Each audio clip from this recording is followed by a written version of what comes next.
हे दोस्तों, अगर आप चैनल पे नए हैं तो कहानी के पिछले एपिसोड ज़रूर पढ़ लें, चैनल को सब्सक्राइब कर लें, साथ ही स्टोरीज को शेयर कर दीजिएगा। तेजस पूर्वी को रेस्टोरेंट ड्रॉप कर देता है और रीत के घर के लिए निकल जाता है। रीत का घर ज़्यादा बड़ा नहीं था। तेजस डोर बेल बजाता है। थोड़ी देर खड़े रहने के बाद दरवाज़ा खुलता है। सामने रीत की चाची विमला खड़ी थी। उन्हें देखकर तेजस समझ जाता है कि ये ज़रूर रीत की चाची हैं। विमला तेजस को ऊपर से नीचे तक देखती है।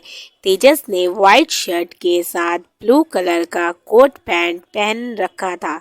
आंखों पर ब्लैक गॉगल्स और हाथों में ब्रांडेड वॉच। वो काफी हैंडसम लग रहा था। विमला उसे देखकर समझ जाती है कि जरूर ये कोई बड़ा और अमीर आदमी है। तेजस एटीट्यूड के साथ अपने गॉगल्स उतारते हुए बोलता है, क्या मैं मिसेस विमला से मिल सकता हूँ? वो उसके मुंह से अपना नाम सुन हैरान हो जाती है, लेकिन अगले ही पल बड़ी सी मुस्कान के साथ बोलती है, बेटा मैं ही विमला हूँ। तेजस रौबदार आवाज में बोलता है, मैं तेजस रायचंद हूँ। मैं यहाँ एक खास काम से आया हूँ। विमला हैरान होते हुए, खास काम? आओ बेटा, अंदर आओ। दरवाजे पर क्यों खड़े हो? आओ बैठकर बात करते हैं। वैसे तो तेजस अंदर नहीं जाना चाहता था, लेकिन बाहर काफी तेज धूप थी। इस वजह से उसे काफी पसीना आ रहा था। इसीलिए वो अंदर आ जाता है और सोफे पर बैठ जाता है। विमला रोशनी को आवाज देती है। रोशनी पैर पटकते हुए आती है और बोलती है, क्या है माँ, क्यों चिल्ला रही हो? रोशनी ने तेजस को नहीं देखा था, क्योंकि वो विमला की तरफ चेहरा करके खड़ी थी। रोशनी को इस तरह चिढ़कर बात करता देख विमला को काफी गुस्सा आता है, लेकिन वो तेजस के सामने उसे कुछ नहीं कह सकती थी। इसीलिए नकली मुस्कान के साथ बोलती है, बेटा ये क्या हाल बना रखा है अपना? जाओ जाकर कपड़े चेंज करो और फ्रिज में ठंडा रखा है, उसे लेकर आओ। साथ ही मीठा भी लेती आना, जो मैं आज सुबह ही लेकर आई थी। उसकी बात पर रोशनी फिर चिढ़कर बोलती है, आप यह सब काम मुझे करने को क्यों बोल रही हो? वो कामचोर रीत कहाँ है?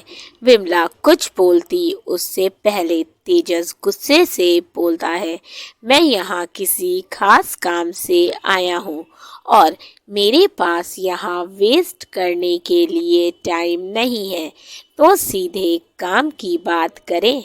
रोशनी जैसे ही तेजस की आवाज सुनकर उसे देखती है तो एकटक उसे देखने लगती है।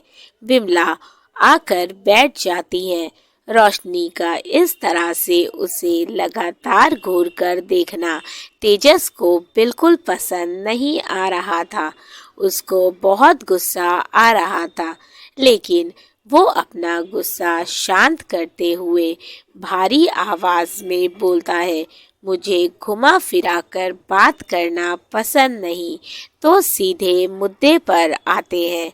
इस घर में एक लड़की रहती है, रीत, और मैं चाहता हूँ कि वो कुछ महीनों के लिए हमारे फार्म हाउस पर केयर टेकर की जॉब करे।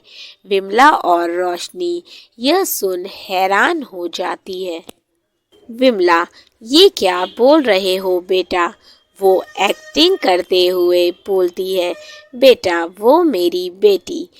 तभी तेजस बीच में उसकी बात काटते हुए बोलता है, 50,000, पूरे 50,000 सैलरी मिलेगी उसे। इतने पैसे सुन विमला का मुंह खुला का खुला रह जाता है, लेकिन वो अपनी लालच छुपाते हुए फिर बोलती है, वो मेरी बेटी है, मैं तेजस खड़े होते हुए बोलता है, अगर आप नहीं चाहती कि आपकी बेटी ये जॉब करे तो कोई बात नहीं, मैं किसी और को ढूंढ लूँगा। इतना बोलकर वो जाने के लिए जैसे ही कदम बढ़ाता है, विमला जल्दी से उसे रोकते हुए बोलती है, अरे बेटा रुको रुको, तुम तो बुरा मान गए, मैं तैयार हूँ। तेजस के फेस पर तिरछी स्माइल आ जाती है। तेजस जानता था कि विमला चाची से हाँ कैसे बुलवाना है। दरअसल तेजस ने पहले ही रीत के बारे में सब पता करा लिया था। उसने अपने असिस्टेंट रोहन से रीत की सारी इंफॉर्मेशन निकलवाई थी। रीत के माँ बाप उसके बचपन में ही चले गए थे। रीत को उसके चाचा चाची ने पाला है और वो उसके साथ कैसा सुलूक करते हैं। तेजस वापस पलटता है, विमला बेटा मैं बस यही कह रही थी कि रीत मेरी बेटी नहीं है, लेकिन मैंने उसे बड़े नाजों से पाला है। मैंने कभी उसमें और रोशनी में कोई फर्क नहीं किया। उनकी झूठी बातें सुन तेजस को काफी गुस्सा आ रहा था, लेकिन वो शांत खड़ा था। तेजस मैं शाम को उसे लेने आऊंगा। उसे विमला बेटा वो पैसे। तेजस उन्हें 25,000 का चेक देते हुए बोलता है, बाकी के पैसे उसे जॉब के दौरान मिल जाएंगे। और हाँ, मैं आपका बेटा नहीं हूँ, इसीलिए मुझे ये बेटा बेटा कहना बंद कीजिए। विमला ठीक है बेटा, मतलब सर, मैं आपको सर ही बोलूंगी। तेजस वहां से चला जाता है। रोशनी माँ आपने ये क्या किया? आपको लगता है कि वह रीत इस जॉब के लिए मानेगी? विमला क्यों क्यों नहीं मानेगी? उसे मानना पड़ेगा, और अगर वह नहीं मानी तो मुझे उसे मनवाना अच्छे से आता है। इतना बोलकर वो दोनों हंसने लगती हैं। तेजस आकर अपनी कार में बैठ जाता है और अपनी आंखें बंद कर गहरी सांस लेते हुए खुद से बोलता है, फाइनली मैंने रीत को उस नर्क से निकाल दिया है। रीत, मैंने तुम्हें अपनी बहन माना है और ये भाई अब अपनी बहन पर कोई आँच नहीं आने देगा। उसके लिए जो बन पड़ेगा वो करेगा। एक काम तो मैंने कर दिया है, लेकिन एक काम अभी भी बाकी है। मैं जानता हूँ अभिमन्यु के दिल में रीत के लिए फीलिंग्स है, लेकिन मेरा खड़ूस दोस्त तो ये एक्सेप्ट करने से रहा। इसीलिए अब जो करना है मुझे ही कुछ करना होगा। अब मैं उसकी फीलिंग्स को बाहर ला कर ही रहूँगा। तेजस मुस्कुरा देता है और गाड़ी स्टार्ट कर वहां से निकल जाता है। रीत अभिमन्यु के रूम को नॉक करती है। अभिमन्यु अपने लैपटॉप पर कुछ काम कर रहा था। वो रीत को एक नज़र देखता है और वापस अपने लैपटॉप पर नजरें गड़ाते हुए बोलता है, क्या काम है? रीत, सर लंच रेडी है, मैं आपका लंच आपके रूम में ले आऊं? अभिमन्यु, ले आओ। रीत खाना लाकर वहीं टेबल पर रख देती है और रूम से बाहर चली जाती है। इसी तरह शाम हो जाती है। पूर्वी रेस्टोरेंट से बाहर निकलती है। वो कुछ कदम चलती है कि तभी तेजस की कार उसके आगे आकर रुकती है। पूर्वी अपनी आंखें छोटी कर उसे देखती है। तेजस, मुझे घूरना बंद करो और जल्दी बैठो, मेरे पास तुम्हारी तरह फालतू टाइम नहीं है।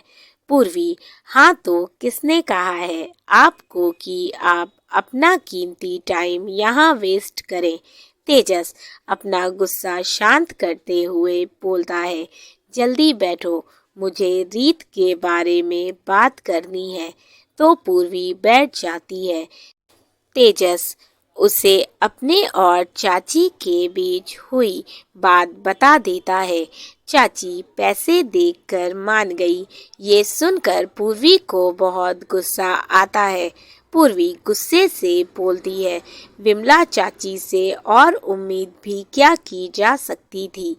वो एक नंबर की लालची है।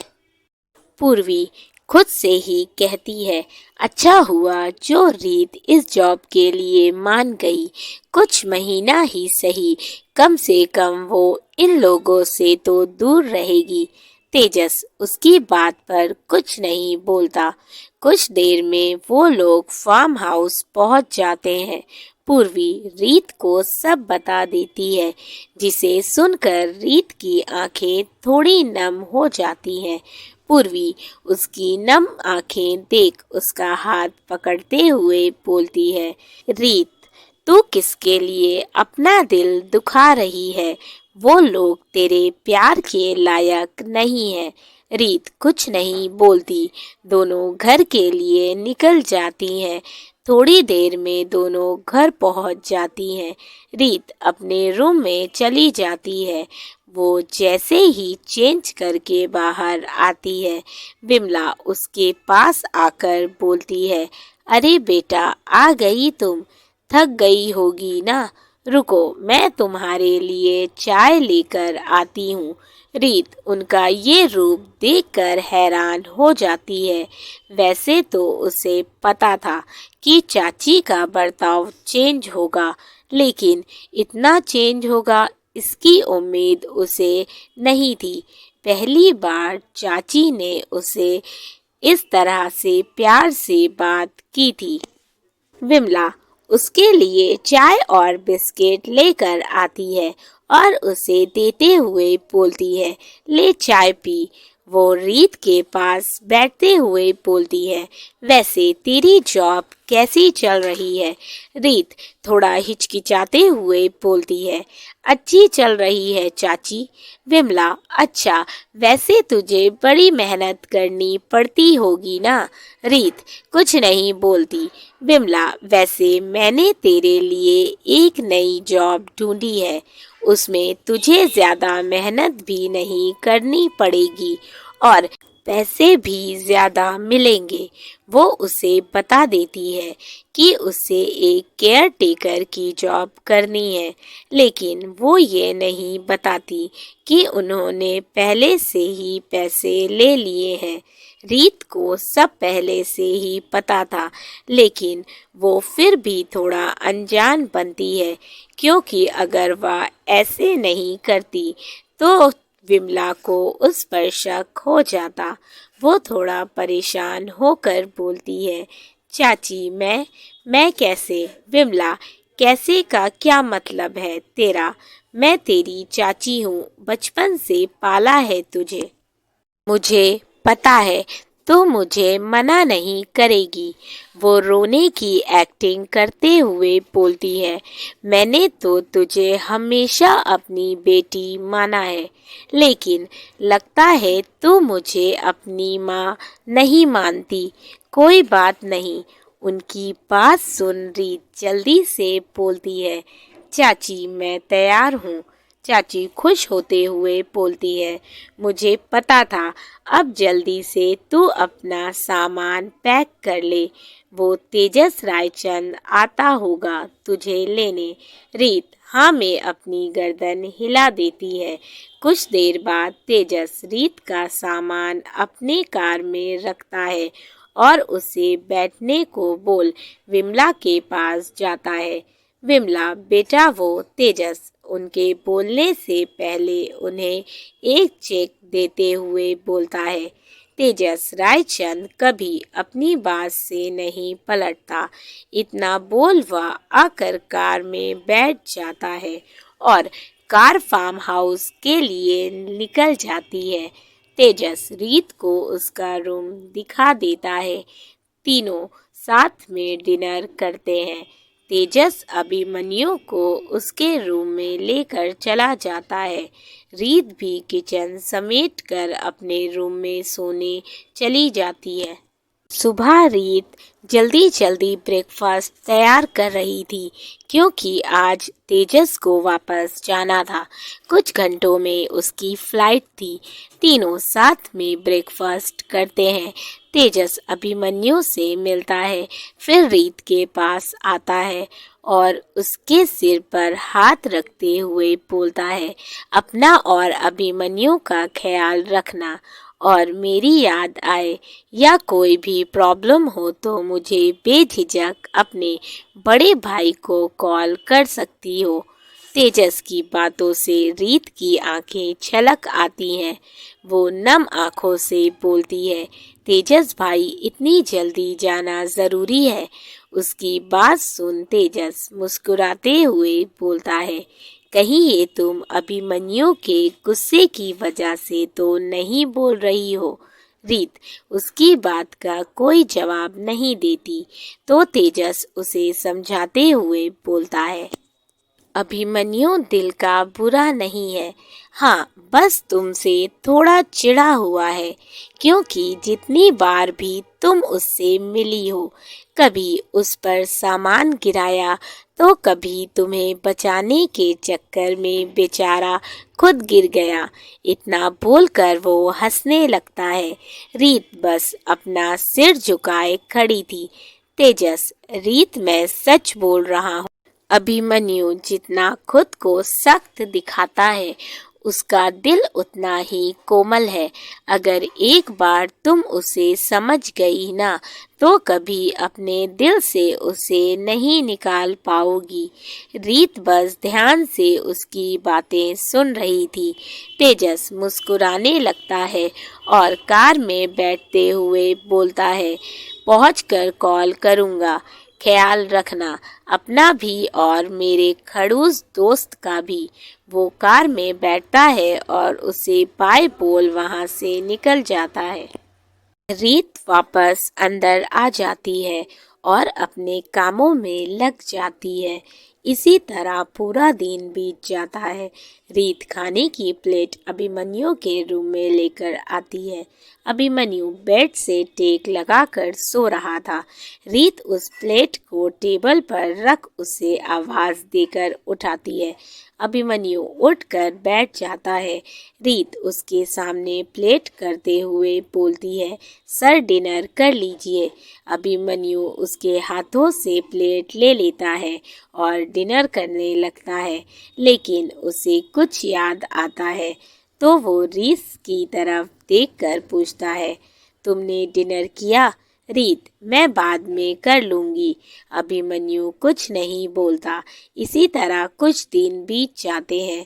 रीत अभिमन्यु के रूम में पानी का जग रख अपने रूम में चली जाती है। अभिमन्यु को नींद नहीं आ रही थी। काफी करवट बदलने के बाद भी जब उसे नींद नहीं आई तब वह उठकर बैठ जाता है। उसे अपनी व्हीलचेयर चाहिए थी जो डॉक्टर ने उसे रिकमेंड की थी, ताकि अगर उसका कहीं आने जाने का मन करे तो वह व्हीलचेयर पर बैठकर जा सके। उसकी व्हीलचेयर उसके बेड से काफ़ी दूर रखी थी। वो बेड का सहारा लेकर खड़ा होता है और जैसे ही एक कदम बढ़ाता है, दर्द से उसकी आंखें बंद हो जाती हैं। लेकिन अभिमन्यु उसे इग्नोर कर से ही आगे बढ़ता है। उसका बैलेंस बिगड़ जाता है और वो गिरने ही वाला होता है कि तभी कोई उसे संभाल लेता है। अभिमन्यु सामने देखता है तो रीत खड़ी थी और गुस्से से उसे ही घूर रही थी। उसके चेहरे के एक्सप्रेशन देखकर अभिमन्यु समझ जाता है कि अब रीत उसे सुनाएगी। दोस्तों, अगर आप लोगों को मेरी लिखी स्टोरीज अच्छी लगती हो तो प्लीज़ स्टोरीज को ज़रूर शेयर कर दिया करें। साथ ही चैनल पे नए हैं तो चैनल को सब्सक्राइब कर लें, वीडियो को लाइक कर दीजिएगा। साथ ही अपने फीडबैक मुझे ज़रूर दें। अब से मैं स्टोरीज़ को रोज़ दोपहर 2 बजे अपलोड करूँगी। आप लोगों को हमेशा शिकायत रहती है कि मैं टाइम पर स्टोरीज़ नहीं अपलोड करती, सो अब से आपको रोज़ मेरी स्टोरीज़ की न्यू एपिसोड्स दोपहर 2 बजे मिल जाएंगे। Thank you for watching and keep supporting. अपना प्यार इसी तरह से बनाए रखें। Bye bye.